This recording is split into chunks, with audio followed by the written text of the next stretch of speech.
Hey there. So the other day I shot a video talking about the old game Psi World, and in it I kind of mentioned how I wasn't 100% of a fan of the game mechanics. I found it mathy and a little difficult to follow, and that if I should play it in the future, I'm going to replace it with the uh, BRP, Chaosium's basic roleplay rules. So I was asked on the Dead Game Society Facebook page to maybe kind of talk about that and what is it about the system that I was a little disappointed with. So I thought I might go over that real quick. I assume this will be quick.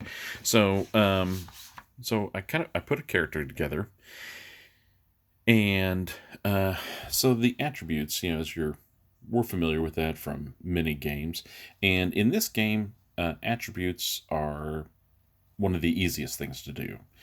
So you've got all your stats from strength down to psi, and it is 2d10 is the value. So you're going to get a value between 2 and 20. And then once you get that value, you have a column here for your attribute saving throw, your AST, and that's a percentile value, and you get it by multiplying your attribute, your rolled attribute, by 4, which is a nice way to turn into a percentile value. Rolling your percentile, rolling your or creating and rolling and creating your attributes is the easiest part of the game. After that, it gets a little hairier. So they have this section for your combat statistics, which includes an initiative factor and defense factor and all these other things that are going to be modifiers to your character. And then this game uses hit location, so specific parts of your body have hit points, as well as your full general body hit points. I'm not, again, these are easy things that you can adjust. You don't have to use hit location. You can just simply say, full body hit points, like in pretty much any other game. But yeah, the attributes, these combat statistics. I mean, that's when it really starts to get a little mathy in here. So like here for your damage bonus, your different projectile weapon damage bonus and your handheld weapon damage bonus. You've got to do all these equations like dexterity plus your intelligence divided by 2, and that's just from the root ability, not the percentile. And you get these different modifiers for that.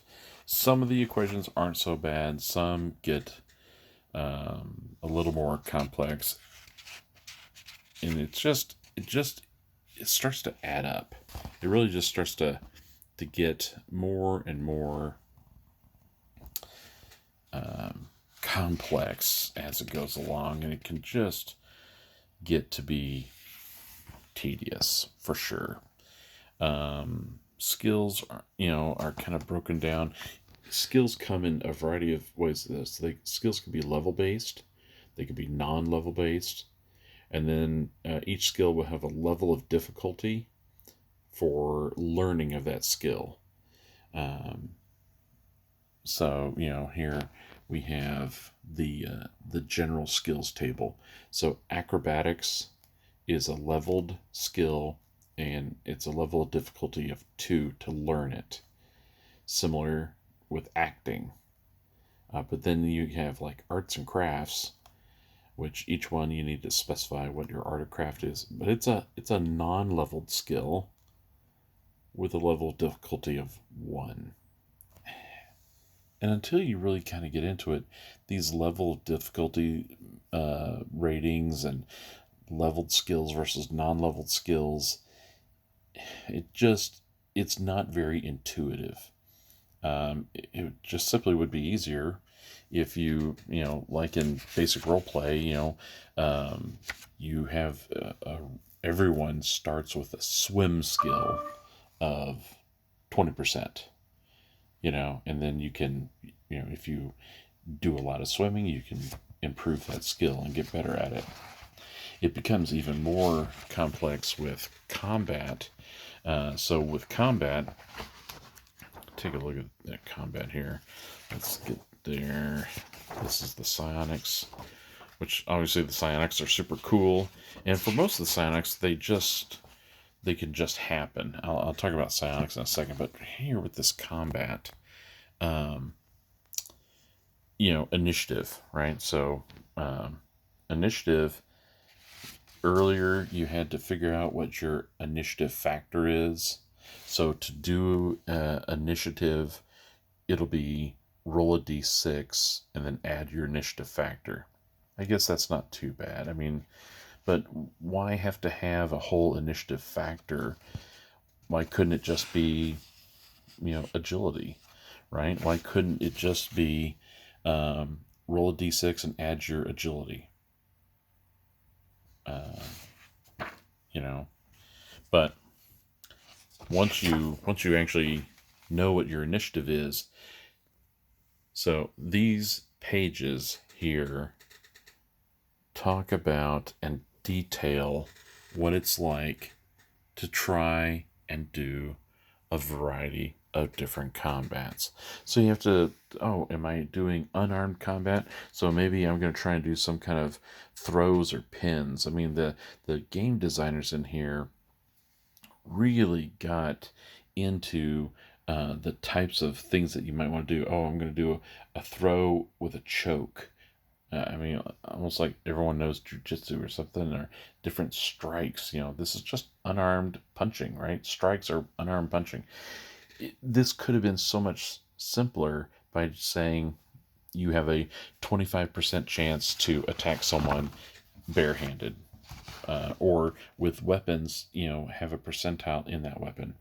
It talks about how you have to take the attacker's skill with a weapon if they're using one, add in any physical bonuses, add in any equipment bonuses, subtract the target's personal defense value, and any protection from armor, and then any modifiers for the situation, whether you're fighting in a crowd or in low gravity or whatever the situation might be. And then all of that math then will determine your percentile chance to hit. There is a lot, going rules as written, there is a lot that you have to, pardon me, sorry about that. There is a lot that you have to go through to calculate your base chance to hit. It's tedious. I would hope that the Game Master screen might make it a little more streamlined and simple, but it doesn't help because none of the weapons, that are listed, like shotguns, right? None of the weapons have a base to hit or base percent to use for that weapon. So everything, whether you're doing unarmed hand-to-hand fighting, you're doing weapon fighting, everything has a formula that you're supposed to calculate through to figure out what is your base chance to hit. It is just really tedious. The only thing that is kind of nice, and so when I created a character here, who is a psionicist, and I actually made someone who's an empath, and I have a variety of empathic abilities that I was able to put together. The nice thing with the psionics is that most of them it's assumed that it works with an attribute saving throw for the defender on what is required. So if my empath is going to try and do an intensify emotion in someone, maybe I'm going to try and get someone who is already in an angry state, but they're controlling it. I'm going to try and get them uncontrolled and just get them completely angry and they lose control, lose their cool, and then that might give me and my group an advantage, because they're not controlling themselves. Well, I have to spend 10 power points to do that, which is fine. The power points are part of your attributes up here, and it's simply double your psi, is what the root is, the core. And then as I improve my character over time, I can get more and more power points. But if I was going to do an intensify emotion, it would cost me 10 points, 10 power points. It's going to last for D3 plus 1 turns, but I can only affect one person, and that person can resist with a willpower. So to know if my ability is successful or not is based upon the target's saving throw. I I don't mind that. I find that intuitive, and that's fairly easy to do. It is the unnecessarily complex combat that makes the game kind of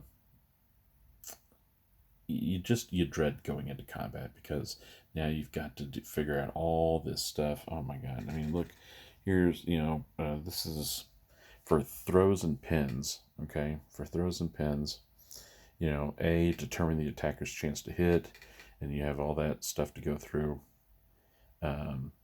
B, the attacker's roll, the attack roll is made, and it talks about how rolling 5% or less is always a hit, rolling 96 to 100 is always a miss, rolling a 100 is a fumble, that kind of thing. And then here it says if it is a score, all the different things that you apply, rolling for hit locations, and I mean, it's just tedious. It's so overbearing. It should just be every, if you're unarmed, you have a root unarmed attack score. If you're using a weapon, you should have a root attack ability with weapons that do X damage to whole body. Don't worry about hit location. But this is 1984. This game was made, so those are the kind of thoughts, I guess, that went into building a game in the 80s. So that's why I find the Psi World game mechanics a little tedious, and I'll say I would replace portions of it with a more simplified and streamlined BRP system. That's it.